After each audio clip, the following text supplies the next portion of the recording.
1.5 एक एकक कोशिका में अवयवी कणों की संख्या।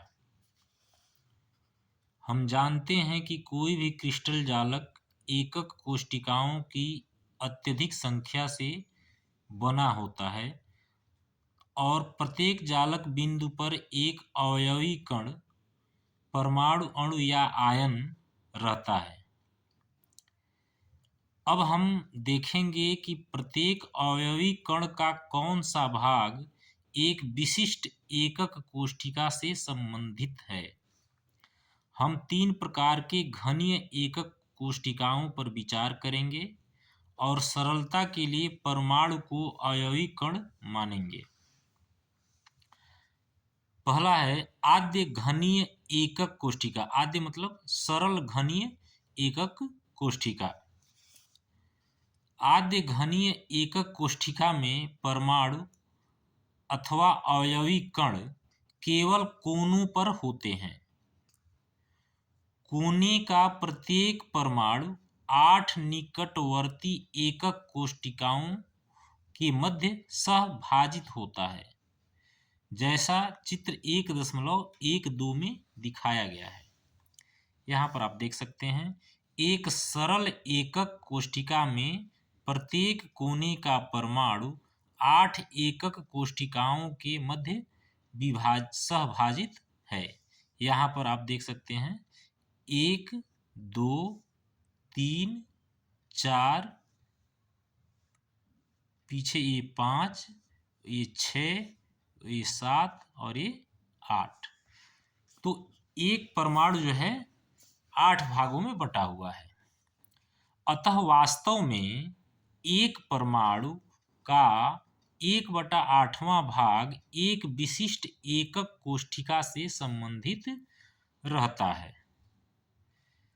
चित्र 1.13 में एक आद्य यानी सरल घनीय एकक कोशिका को 3 भिन्न प्रकारों से चित्रित किया गया है। चित्र 1.13 क में प्रत्येक छोटा गोला उस स्थिति पर उपस्थित कण के केवल केंद्र को निरूपित करता है, उसके वास्तविक आकार को नहीं। ऐसी संरचनाओं को विवृत संरचनाएं कहा जाता है। विवृत संरचनाओं में कणों की व्यवस्था को समझना आसान है। यहाँ पर चित्र 1.13 क में देखिए, प्रत्येक छोटा गोला उस स्थिति पर उपस्थित कण के केवल केंद्र को निरूपित करता है। यहाँ पर जो है ये क में, और ख में देखिए एकक कोशिका के दिक् स्थान भराव निरूपण को कणों के वास्तविक आकार के साथ चित्रित करता है, तथा 1.13 ग एक घनीय एकक कोशिका में उपस्थित विभिन्न परमाणुओं के वास्तविक भागों को दर्शाता है।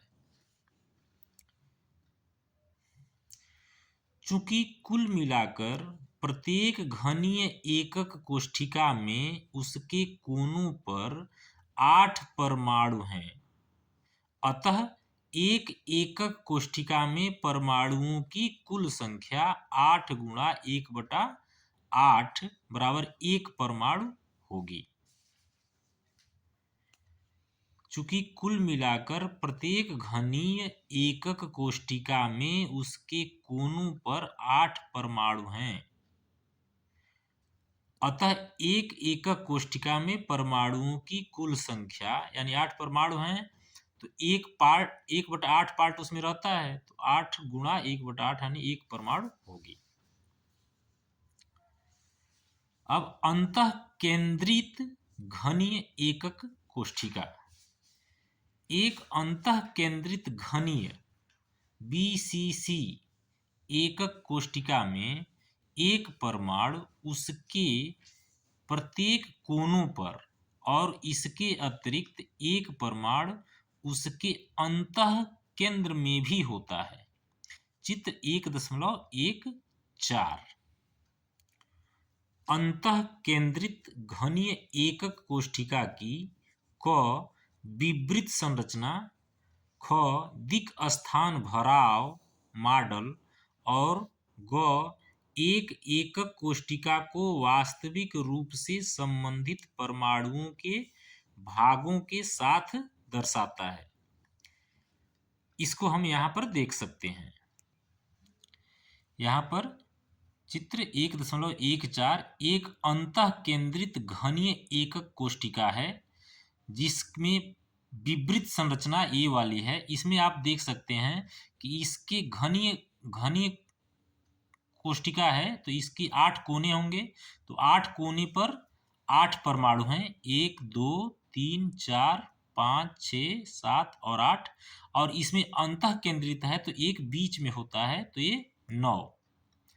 लेकिन और ये दिक् स्थान भराव संरचना है यहाँ पर, तो इसमें भी 8 किनारे से हैं, बीच में एक है। उसके बाद से उसको इस तरह से हम प्रदर्शित कर सकते हैं। तो आप ये इसमें यदि आप देखेंगे तो इसका 1/8 पार्ट सभी कोनों पर स्थित है, लेकिन बीच में एक पूरा का पूरा स्थित है।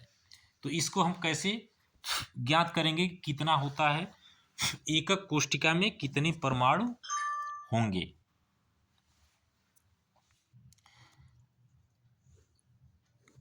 तो यहाँ यह देखा जा सकता है कि अंतः केंद्र का परमाणु पूर्णतया उस एकक कोष्ठिका से संबंधित होता है जिसमें वह उपस्थित होता है। इस प्रकार से एक अंतः केंद्रित एकक कोष्ठिका में फर्स्ट 8 कोने होते हैं। 8 कोने गुणा 1/8 प्रति कोना परमाणु, अर्थात 8 गुणा 1/8 बराबर 1 परमाणु। और दूसरा एक अंतः केंद्र परमाणु यानी 1 गुणा 1 बराबर 1 परमाणु। यहाँ पर इसलिए प्रति एकक कोष्ठिका में परमाणुओं की कुल संख्या 2 परमाणु होगी। कब? जब वह BCC होगा, यानी एक अंतः केंद्रित घनीय कोष्ठिका होगी तो उसमें 2 परमाणु पाए जाते हैं। और ऊपर हमने देखा इसमें कि एक आद्य घनीय एकक कोष्ठिका में 1 परमाणु होता है। अब तीसरा है फलक केंद्रित घनीय एकक कोष्ठिका, इसको हम FCC कहते हैं। FCC एकक कोष्ठिका में परमाणु सभी कोनों पर और घन के सभी फलकों के केंद्रों पर पाए जाते हैं। चित्र 1.15 में देखा जा सकता है कि फलक केंद्र पर उपस्थित प्रत्येक परमाणु 2 निकटवर्ती एकक कोष्ठिकाओं के मध्य सहभाजित होता है। अर्थात प्रत्येक फलक के केंद्र पर उपस्थित परमाणु 2 सन्निकट कोष्ठिकाओं के मध्य सह विभाजित होता है तथा प्रत्येक परमाणु का केवल 1/2 भाग एक एकक कोष्ठिका में सम्मिलित होता है।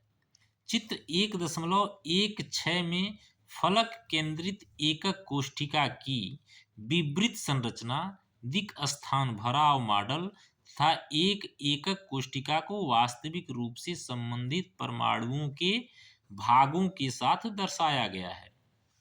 तो इसमें जो कुल यदि एक एकक कोष्ठिका में कुल परमाणुओं की संख्या निकालना है तो सबसे पहले हम क्या करेंगे, हम जानते हैं कि 8 कोने के परमाणु गुणा 1/8 परमाणु प्रति एकक कोष्ठिका बराबर 1 परमाणु हो जाएगा। फिर चूंकि 6 फलक होते हैं तो 6 फलक केंद्रित परमाणु गुणा 1/2 परमाणु प्रति एकक कोष्ठिका बराबर 6 गुणा 1/2 बराबर 3 परमाणु। इसलिए प्रति एकक कोष्ठिका परमाणुओं की कुल संख्या बराबर 1-3 बराबर 4 परमाणु। अर्थात फलक केंद्रित घनीय एकक कोष्ठिका में कुल परमाणुओं की संख्या 4 होती है। यहाँ पर यह फलक केंद्रित दिखाया गया है। इसमें आप देख सकते हैं ये घनीय कोष्ठिका है, इसके 6 फलकों पर आधे आधे जो परमाणु हैं उसको माना जाता है, तो इसलिए इसमें 4 परमाणु होते हैं। अब 1.6 निविड संकुलित संरचनाएं। ठोसों में अवयवी कण निविड संकुलित होते हैं तथा उनके मध्य न्यूनतम रिक्त स्थान होता है। आइए हम अवयवी कणों को समरूप कठोर गोले मानते हुए 3 पदों में त्रिविमीय संरचना को निर्मित करें। क एक बीमा में निविड संकुलन। यह यहाँ पर ध्यान देना है कि ठोसों में जो अवयवी कण हैं, जैसे आयन परमाणु हो या अणु हो या आयन हो, वो निविड संकुलित होते हैं। तो एक बीमा में निविड संकुलन। एक बीमीय निविड संकुलित संरचना में गोलों को व्यवस्थित करने की केवल एक विधि है, जिसमें उन्हें एक पंक्ति में एक दूसरे को स्पर्श करते हुए व्यवस्थित किया जाता है, जैसे कि चित्र 1.17 में दिखाया गया है। यहाँ पर एक बीमा में गोलों का निविड संकुलन एक सरल रेखा की भांति है। ये इस व्यवस्था में प्रत्येक गोला 2 निकटवर्ती गोलों के संपर्क में होता है। एक कण के निकटतम गोलों की संख्या को उसकी उपसहसंयोजन संख्या कहा जाता है। ध्यान दीजिए, एक कण के निकटतम गोलों की संख्या को उसकी उपसहसंयोजन संख्या कहा जाता है। इस प्रकार एक विमीय निविड संकुलित व्यवस्था में उपसहसंयोजन संख्या कितनी होगी? 2 होगी। यहाँ पर आप देखिए, यह मान लीजिए एक गोला है, तो इससे कितने गोले संबंधित हैं? 1 और ये 2। इसलिए इसकी उपसहसंयोजन संख्या कितनी होगी? 2 होगी। लेकिन अब ख जो है द्विविमा में निविड संकुलन। द्विविमीय निविड संकुलित संरचना निविड संकुलित गोलों की पंक्तियों को एक साथ व्यवस्थित करके यानी रखकर जनित की जा सकती है। इसे 2 भिन्न प्रकार से किया जा सकता है।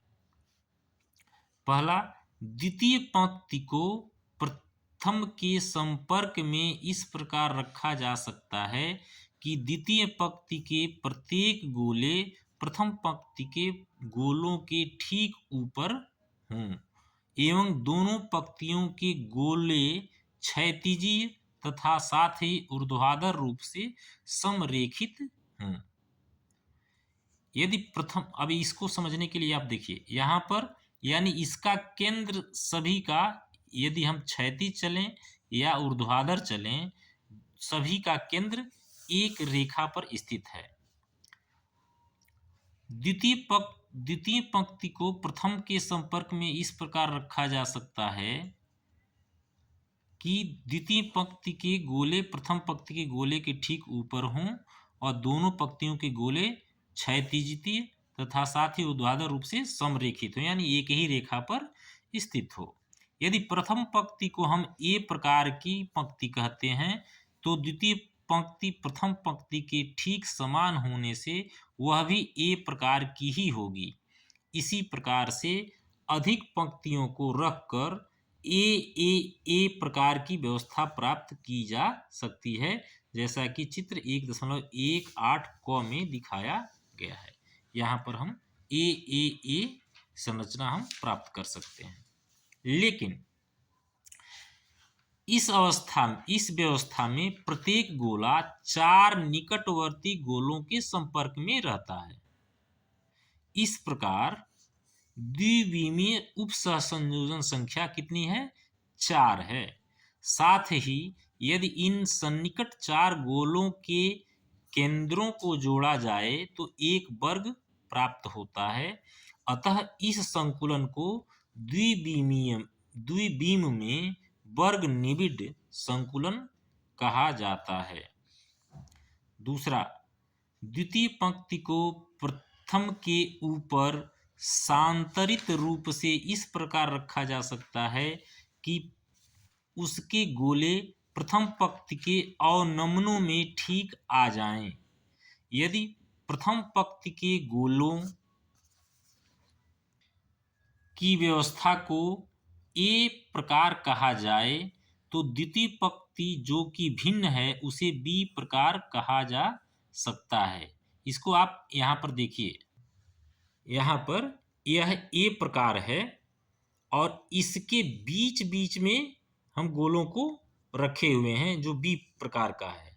तो इस तरह की व्यवस्था जब हम करेंगे तो ये द्वितीय पंक्ति दूसरे वर्ग में आएगा। ये जब तृतीय पंक्ति को द्वितीय के निकट सांतरित रूप से रखा जाता है तो उसके गोले प्रथम तल के गोलों से संरेखित होते हैं। यहाँ पर प्रथम और तृतीय के जो गोले हैं वो संरेखित होंगे, अतः यह तल भी ए प्रकार का है। इसी प्रकार से रखे गए चौथी पंक्ति के गोले द्वितीय पंक्ति अर्थात बी प्रकार से संरेखित होते हैं, अतः यह व्यवस्था ए बी प्रकार की है। इस व्यवस्था में मुक्त स्थान कम होता है और इसमें संकुलन अर्थात वर्ग निबिड़ संकुलन से अधिक दक्ष है, यानी यह ज्यादा केंद्रित होता है। प्रत्येक गोला 6 निकटवर्ती गोलों के संपर्क में रहता है और द्विविमीय उप सहसंयोजन संख्या यहाँ पर 6 है। इन 6 गोलों के केंद्र समखटकोण के कोनों पर हैं। चित्र 1.18 ख। इसमें आप यह देख सकते हैं कि एक गोला 1 2 3 4 5 और 6, ये जो गोला है ये 6 गोलों के संपर्क में है, इसलिए इसकी उप सहसंयोजन संख्या कितनी होगी? 6 होगी। और यहाँ पर आप देख सकते हैं कि सभी का केंद्र क्या बना रहा है? खटकोण बना रहा है। इस प्रकार इस संकुलन को द्विविम खटकोणीय निबिड़ संकुलन कहा जाता है। चित्र 1.18 ख में यह देखा जा सकता है कि इस तल में कुछ रिक्तियां यानी रिक्त स्थान हैं। यह त्रिकोणीय आकृति की हैं। त्रिकोणीय रिक्तियां 2 प्रकार की हैं। एक पंक्ति में त्रिकोण का शीर्ष ऊर्ध्वमुखी और अगली पंक्ति में अधोमुखी है।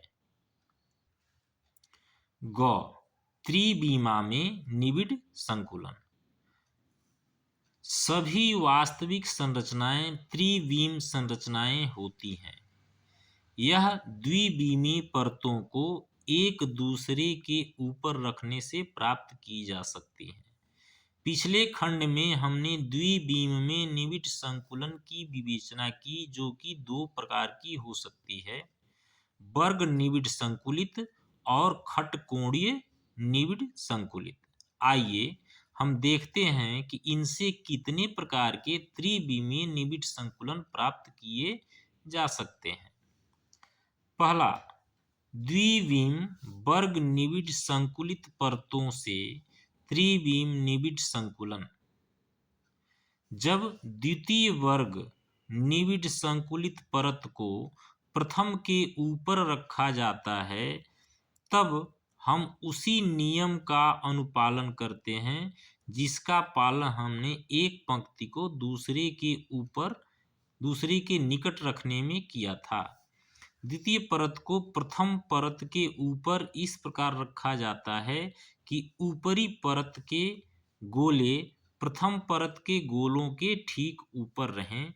इस व्यवस्था में दोनों परतों के गोले पूर्णतया क्षैतिज तथा साथ ही ऊर्ध्वाधर रूप से सीधे में होते हैं, जैसा कि चित्र 1.19 में दिखाया गया है। यहाँ पर आप इसको देख सकते हैं। ए अवस्था से बनने वाला सरल घनीय जालक। ये इसी प्रकार से हम और परतों को एक दूसरे के ऊपर रख सकते हैं। यदि प्रथम परत के गोलों की व्यवस्था को ए प्रकार कहा जाए तो सभी परतों में समान व्यवस्था होती है। इस प्रकार इस जालक में ए प्रकार का पैटर्न है। इस प्रकार जनित होने वाला जालक सामान्य घनीय जालक और उसकी एकक कोष्ठिका आद्य घनीय एकक कोष्ठिका होती है। दूसरा है द्विविमीय खटकोणीय निबिड संकुलित परतों से त्रिविम निबिड संकुलन। इसमें परतों को एक दूसरे पर रखकर त्रिविमीय निबिड संकुलित संरचना निम्न प्रकार से जनित की जा सकती है। जनित करने का मतलब निर्माण करना। क द्वितीय परत को प्रथम के ऊपर रखना। आइए हम एक द्विविम खटकोणीय निबिड संकुलित परत ए लेते हैं और एक वैसी ही परत उसके ऊपर इस प्रकार रखते हैं कि द्वितीय परत के प्रत्येक गोले प्रथम परत के अवनमनों में आ जाते हैं। चूंकि दो परतों के गोले भिन्न प्रकार से संरेखित हैं, अतः द्वितीय परत को हम बी परत कहते हैं। यह चित्र 1.20 में देखा जा सकता है कि प्रथम परत की सभी त्रिकोणीय रिक्तियां द्वितीय परत के गोले से आवृत्ति नहीं हैं। इससे अलग अलग व्यवस्थाओं की उत्पत्ति होती है। जब भी द्वितीय परत का एक गोला प्रथम परत की रिक्ति के ऊपर होता है अथवा विलोमतः, तब एक चतुष्फलकीय रिक्ति बनती है। इन रिक्तियों को चतुष्फलकीय रिक्तियां कहते हैं क्योंकि जब इन चार गोलों के केंद्रों को मिलाया जाता है तब एक चतुष्फलक बनता है। इन्हें चित्र 1.20 में टी से अंकित किया गया है। ऐसी एक रिक्ति को अलग से चित्र 1.21 में दिखाया गया है। यहाँ पर आप देख सकते हैं कि ये टी से उसको दिखाया गया है जो रिक्ति है। निबिड संकुलित गोलों की दो परतों का एक स्तंभ और उनमें जनित होने वाली रिक्तियां। टी चतुष्फलकीय रिक्ति और ओ अष्टफलकीय रिक्ति। यहाँ पर जो ये बीच में है ना, यहाँ पर इसको ये टी और ये अष्टफलकीय रिक्ति। और एक रिक्ति को अलग से इसमें दिखाया गया है। यहाँ पर देखिए आप चित्र 1 ऊपरी दृश्य, उसके बाद खंडित पार्श्व दृश्य, यहाँ पर चतुष्फलक, यह अष्टफलकीय रिक्ति है, यह अष्टफलकीय रिक्ति है यहाँ पर, और उसका चित्र ऐसे अष्टफलक, ये चतुष्फलक, 1 2 3 और पीछे का चौथा।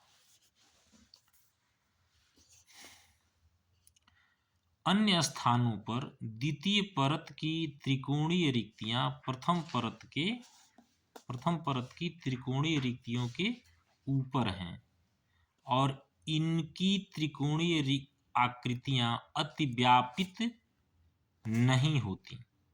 उनमें से एक में त्रिकोण का शीर्ष ऊर्ध्वमुखी और दूसरे में अधोमुखी होता है। इन रिक्तियों को चित्र 1.20 में ओ से अंकित किया गया है। ऐसी रिक्तियां 6 गोलों से घिरी होती हैं और इन्हें अष्टफलकीय रिक्तियां कहा जाता है। ऐसी एक रिक्ति को अलग से चित्र 1.21 में दिखाया गया है। इन दोनों प्रकार की रिक्तियों की संख्या निबिड संकुलित गोलों की संख्या पर निर्भर करती हैं। माना कि निबिड संकुलित गोलों की संख्या n है, तब जनित अष्टफलकीय रिक्तियों की संख्या बराबर n और जनित चतुष्फलकीय रिक्तियों की संख्या बराबर 2n। ख, तृतीय परत को द्वितीय परत पर रखना। जब तृतीय परत को द्वितीय परत पर रखा जाता है तब दो संभावनाएं होती हैं। पहला, चतुष्फलकीय रिक्तियों का आच्छादन। द्वितीय परत की चतुष्फलकीय रिक्तियों को तृतीय परत के गोलों द्वारा आच्छादित किया जा सकता है। इस स्थिति में तृतीय परत के गोले प्रथम परत के गोलों के साथ पूर्णतः समरेखित होते हैं। इस प्रकार गोलों का पैटर्न एकांतर परतों में पुनरावृत्त होता है। इस पैटर्न को प्रायः AB पैटर्न लिखा जाता है। इस संरचना को खटकोणीय निबिड संकुलित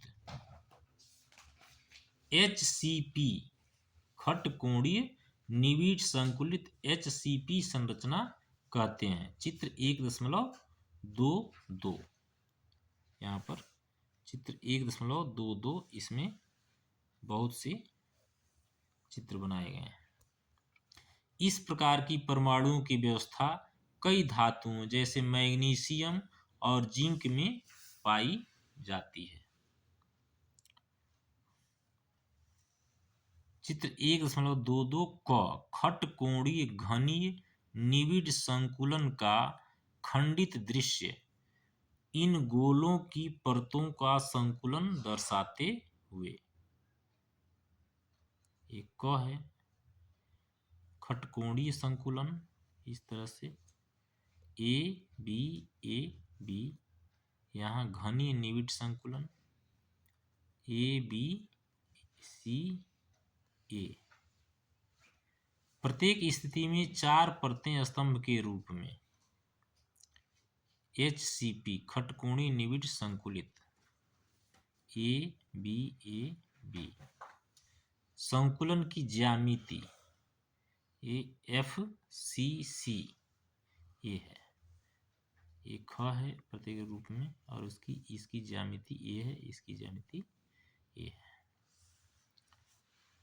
दूसरा है अष्टफलकीय रिक्तियों का आच्छादन। पहला था चतुष्फलकीय रिक्तियों का आच्छादन और यहाँ पर है दूसरा अष्टफलकीय रिक्तियों का आच्छादन। तीसरी परत दूसरी परत के ऊपर इस प्रकार रख सकते हैं कि उसके गोले अष्टफलकीय रिक्तियों को आच्छादित करता हो। इस प्रकार से रखने पर तीसरी परत के गोले प्रथम अथवा द्वितीय किसी भी परत के साथ समरेखित नहीं होते। इस व्यवस्था को C प्रकार कहा जाता है। केवल चौथी परत रखने पर उसके गोले प्रथम परत के गोले के साथ समरेखित होते हैं, जैसा कि चित्र 1.22 और 1.23 में दिखाया गया है। तो हम 1.22 देख चुके हैं ऊपर। अब 1.23 में परतों की ABC व्यवस्था जब अष्टफलकीय रिक्तियां आच्छादित होती हैं। ABCA।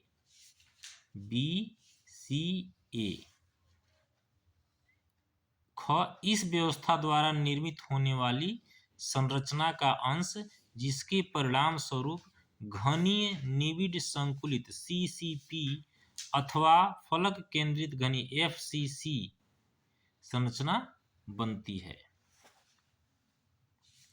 इस प्रकार के पैटर्न को प्रायः ABC लिखा जाता है। इस संरचना को घनीय निबिड संकुलित संरचना CCP अथवा फलक केंद्रीय घनीय संरचना FCC संरचना कहा जाता है। यानी CCP हो या FCC दोनों एक ही हैं। धातु जैसे तांबा और चांदी इस संरचना में क्रिस्टलित होते हैं। ये दोनों प्रकार के निबिड संकुलन अति उच्च क्षमता वाले होते हैं और क्रिस्टलन का 74% स्थान संपूरित रहता है। इन दोनों में प्रत्येक गोला 12 गोलों के संपर्क में रहता है। इस प्रकार इन दोनों संरचनाओं में उपसह संयोजन संख्या 12 है। 1.6.1 यौगिक का सूत्र और संपूरित रिक्तियों की संख्या। हमने इससे पहले के खंड में सीखा कि जब कणों के निबिड़ संकुलन से सीसीपी अथवा एचसीपी संरचना बनती है तो दो प्रकार की रिक्तियां जनित होती हैं तथा जालक में उपस्थित अष्टफलकीय रिक्तियों की संख्या निबिड़ संकुलित कणों की संख्या के बराबर होती है, जबकि जनित चतुष्फलकीय रिक्तियों की संख्या इस संख्या की द्विगुनी होती है। आयनी ठोसों में बृहत आयन साधारणतः ऋण आयन निबिड़ संकुलित संरचना बनाते हैं और लघुतर आयन साधारणतः धन आयन रिक्तियों में भरते हैं। यदि धनायन पर्याप्त लघु हों तब चतुष्फलकीय रिक्तियां और यदि बृहत हों तो अष्टफलकीय रिक्तियां अध्यासित होती हैं। सभी चतुष्फलकीय अथवा अष्टफलकीय रिक्तियां अध्यासित नहीं होती। किसी दिए गए यौगिक में अष्टफलकीय अथवा चतुष्फलकीय रिक्तियों का अध्यासित होने वाला अंश यौगिक के रासायनिक सूत्र पर निर्भर करता है, जिसे निम्नलिखित उदाहरणों में देखा जा सकता है। उदाहरण 1.1 एक यौगिक दो तत्वों X और Y से निर्मित है। Y तत्व के परमाणुओं अर्थात ऋणायन से CCP बनता है और X तत्व के परमाणु धनायन सभी अष्टफलकीय रिक्तियों में भरे होते हैं। यौगिक का सूत्र क्या है? तो CCP जालक तत्व Y से बनता है। जनित अष्टफलकीय रिक्तियों की संख्या उसमें उपस्थित Y परमाणुओं की संख्या के बराबर होगी। चूंकि सभी अष्टफलकीय रिक्तियां तत्व X के परमाणुओं से अध्यासित हैं, उनकी संख्या भी तत्व Y के परमाणुओं की संख्या के बराबर होगी। इस प्रकार तत्व X और Y के परमाणु बराबर संख्या अर्थात 1:1 अनुपात में उपस्थित हैं, अतः यौगिक का सूत्र XY है। उदाहरण 1.2 तत्व B के परमाणुओं से HCP जालक बनता है और तत्व A के परमाणु 2/3 चतुष्फलकीय रिक्तियों को भरते हैं। A और B तत्व द्वारा बनने वाले यौगिक का सूत्र क्या है? जालक में बनने वाली चतुष्फलकीय रिक्तियों की संख्या तत्व B के परमाणुओं की संख्या के 2 गुने के बराबर होगी। केवल 2/3 रिक्तियां ही तत्व A के परमाणुओं से अध्यासित हैं, अतः A और B परमाणु की संख्या का अनुपात 2 गुणा 2/3 संबंधी 1 अर्थात 4:3 है। इसलिए यौगिक का सूत्र A4B3 है।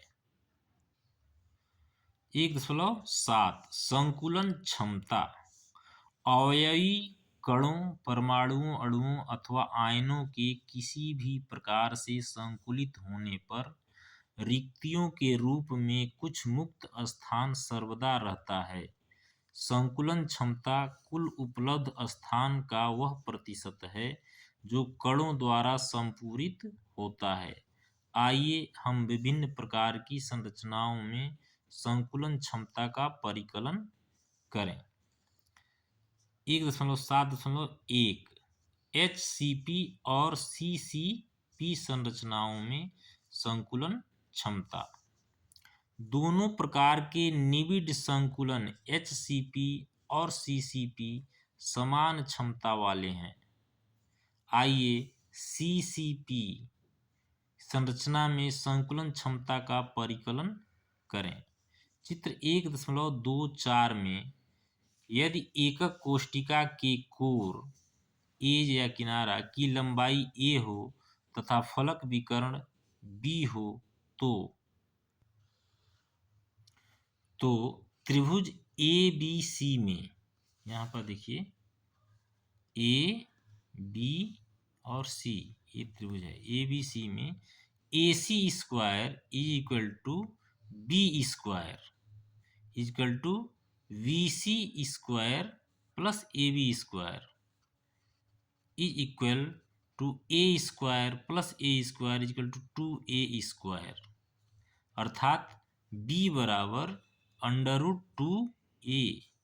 यदि गोले का अर्धव्यास r हो तो b is equal to 4r is equal to √2a, अर्थात a is equal to 4r upon √2 that is 2√2r। हम ऐसे भी लिख सकते हैं r is equal to a upon 2√2। हम जानते हैं कि सीसीपी संरचना में प्रभावी रूप से प्रति एकक कोष्ठिका 4 गोले होते हैं। 4 गोलों का कुल आयतन 4 गुणा 4/3 पाई आर क्यूब के बराबर होता है और घन का आयतन ए क्यूब अर्थात 2√2r का होल क्यूब होता है। अतः संकुलन क्षमता बराबर एकक कोष्ठिका में चारों गोलों द्वारा अध्यासित आयतन बटा एकक कोष्ठिका का कुल आयतन गुणा 100% गुणा 100%, अर्थात इजकल टू 4 गुणा 4/3 पाई आर क्यूब गुणा 100/2√2 का होल क्यूब, जो हो जाएगा 16/3 पाई आर क्यूब गुणा 100 अपान 16 यानी 16√2r क्यूब। इसको जब हम हल करेंगे तो 74% आएगा। 1.7.2 अंतः केंद्रित घनीय संरचनाओं में संकुलन क्षमता। अंतः केंद्रित अर्थात बीच में एक परमाणु और यहाँ पर 8 कोने पर 1/8 परमाणु। चित्र 1.25 में से यह स्पष्ट है कि केंद्र पर स्थित परमाणु विकर्ण पर व्यवस्थित अन्य 2 परमाणुओं के संपर्क में है। त्रिभुज ई एफ डी, यहाँ पर देखिए ई एफ और ए डी में B square is equal to A square plus A square अर्थात 2a square, B is equal to √2a। अब त्रिभुज ए एफ डी, त्रिभुज ए किधर है, ए एफ और डी में सी स्क्वायर, ये जो है A F D, C square is equal to A square plus B square is equal to A square plus 2a square is equal to 3a square, यानी सी इजकल टू √3a। काय विकर्ण सी की लंबाई 4r के बराबर है, जहां r गोले अर्थात परमाणु का अर्धव्यास है। क्योंकि विकर्ण पर उपस्थित तीनों गोले एक दूसरे के संपर्क में हैं, अतः √3a इजकल टू 4r अर्थात a इजकल टू 4 अपान √3। अतः यह भी लिख सकते हैं कि r is equal to √3/4 into a। इस प्रकार की संरचना में परमाणु की कुल संख्या 2 है, अतः उनका आयतन 2 गुणा 4/3 पाई आर क्यूब है। घन का आयतन a क्यूब 4/3r का होल क्यूब के बराबर होगा, अर्थात a क्यूब बराबर 4/3r का होल क्यूब। अतः संकुलन क्षमता बराबर एकक कोष्ठिका में 2 गोलों द्वारा अध्यासित आयतन बता एकक कोष्ठिका का कुल आयतन गुणा 100, 2 गुणा 4/3 पाई आर क्यूब बटा 4/√3 का आर का होल क्यूब, ये हो जाएगा आपका 8/3 पाई आर क्यूब गुणा 100/64 बगा 3√3 आर क्यूब, ये 68% हो जाएगा। 1.7.3 सरल घनीय जालक में संकुलन क्षमता। एक सरल घनीय जालक में परमाणु केवल घन के कोणों पर उपस्थित होते हैं। घन के किनारों पर कण एक दूसरे के संपर्क में होते हैं, इसलिए घन के कोर तथा अथवा भुजा की लंबाई a और प्रत्येक कण का अर्धव्यास r निम्न प्रकार से संबंधित है।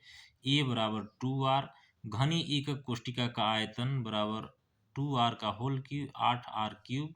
चूंकि सरल घनी एकक कोष्टिका में केवल एक परमाणु होता है, अतः अध्यासित दिक् स्थान का आयतन बराबर 4/3 पाई आर क्यूब। संकुलन क्षमता बराबर एक परमाणु का आयतन बटा घनीय एकक कोष्टिका का आयतन गुणा 100%। ये हो जाएगा आपका 4/3 पाई आर क्यूब बटा 8r क्यूब गुणा 100, जो पाई बटा 6 × 100, जो कि 52.36%, लगभग 52.4% होता है। इस प्रकार हम निष्कर्ष निकाल सकते हैं कि CCP और HCP संरचनाओं में अधिकतम संकुलन क्षमता है। अब 1.8 एकक कोष्टिका बीमा संबंधित गणनाएं। एकक कोष्टिका बीमाओं की सहायता से एकक कोष्टिका के आयतन की गणना करना संभव है। धातु का घनत्व ज्ञात होने पर हम एकक कोष्टिका के परमाणुओं के द्रव्यमान की गणना कर सकते हैं। एक परमाणु का द्रव्यमान ज्ञात होने पर अवोगाद्रो स्थिरांक का मान प्राप्त करने की परिशुद्ध विधि मिल जाती है।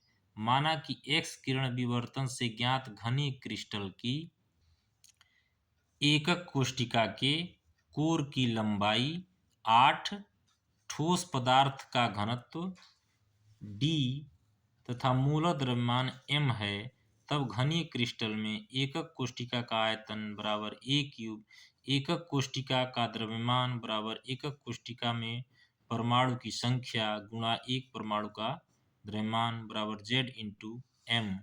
यहाँ z एक एकक कोष्टिका में उपस्थित परमाणुओं की संख्या है तथा m एक परमाणु का द्रव्यमान है। एकक कोष्टिका में उपस्थित एक परमाणु का द्रव्यमान m बराबर m मूलर द्रव्यमान बटा Na अवोगाद्रो संख्या m मूलर द्रव्यमान है। अतः एकक कोष्टिका का घनत्व d बराबर एकक कोष्टिका का द्रव्यमान बटा एकक कोष्टिका का आयतन बराबर z × m बटा a क्यू, z × मूलर द्रव्यमान m बटा a क्यू × Na, d बराबर zm बटा a क्यूब Na। याद रहे कि एकक कोष्टिका एवं पदार्थ का घनत्व बराबर होता है। ठोस पदार्थ का घनत्व अन्य विधियों से भी निकाला जा सकता है। 5 पैरामीटरों d, z, m, a तथा Na में से यदि कोई भी 4 ज्ञात हो तो पांचवें को ज्ञात किया जा सकता है। उदाहरण 1.3 एक तत्व की कोष्टिका की संरचना अंतःकेंद्रित घन BCC है। कोष्टिका के कोर की लंबाई 288 pm है तथा तत्व का घनत्व 7.2 ग्राम प्रति सेंटीमीटर क्यूब है। ज्ञात कीजिए कि 208 ग्राम तत्व में कितने परमाणु हैं। एकक कोष्टिका का आयतन बराबर 288 pm का होल क्यूब बराबर 288 गुणा 10⁻⁻12 यानी 2.39 इंटू 10⁻⁻23 सेंटीमीटर क्यूब। 208 ग्राम तत्व का द्रव्यमान बराबर द्रव्यमान बटा घनत्व, आयतन बराबर द्रव्यमान बटा घनत्व। 208 ग्राम बटा 7.2 ग्राम प्रति सेंटीमीटर क्यूब, 7.2 ग्राम ये है, तो 28.88 सेंटीमीटर क्यूब हो जाएगा। इस आयतन में एकक कोष्टिकाओं की संख्या बराबर 28.88 बटा 2.1 एकक कोष्टिका की संख्या का आयतन, तो ये हो जाएगा 12.08 गुणा 10⁻23 एकक कोष्टिकाएं। चूंकि प्रत्येक BCC एकक कोष्टिका में 2 परमाणु होते हैं, अतः 208 ग्राम तत्व में परमाणुओं की संख्या बराबर 24.16 गुणा 10⁻23 परमाणु। उदाहरण 1.4 एक्स किरण विवर्तन अध्ययन द्वारा पता चला कि तांबा 3.608 गुणा 10⁻ -8 कोष्ठिका कोर के साथ FCC एकक कोष्ठिका के रूप में क्रिस्टलीकृत होता है। एक दूसरे प्रयोग में तांबे का घनत्व 8.92 ग्राम प्रति सेंटीमीटर क्यूब ज्ञात किया गया। तांबे के परमाणुिक द्रव्यमान ज्ञात कीजिए। FCC जालक में प्रति एकक कोष्ठिका परमाणुओं की संख्या Z बराबर 4, अतः M बराबर DNAAQ/Z। इस तरह से हम निकालेंगे तो तांबे का परमाणुिक द्रव्यमान 63.1 U आता है। उदाहरण 1.5 सिल्वर CCP जालक बनाता है। एक्स किरण विवर्तन अध्ययन द्वारा पता चला कि इसकी एकक कोष्ठिका के कोर की लंबाई 408.6 pm है। सिल्वर की घनत्व की गणना कीजिए। परमाणुिक द्रव्यमान 107.9 U। चूंकि CCP जालक में प्रति एकक कोष्ठिका में सिल्वर परमाणुओं की संख्या Z बराबर 4, सिल्वर का मोलर द्रव्यमान बराबर 107.9 ग्राम प्रति मोल अर्थात 107.9 गुणा 10⁻³ kg प्रति मोल। एकक कोष्ठिका के कोर की लंबाई बराबर 408.6 pm अर्थात 408.6 गुणा 10⁻12 m। घनत्व D बराबर ZM/AQ इंटू Na। इस तरह से हम निकालेंगे तो घनत्व 10.5 ग्राम प्रति सेंटीमीटर क्यूब आएगा।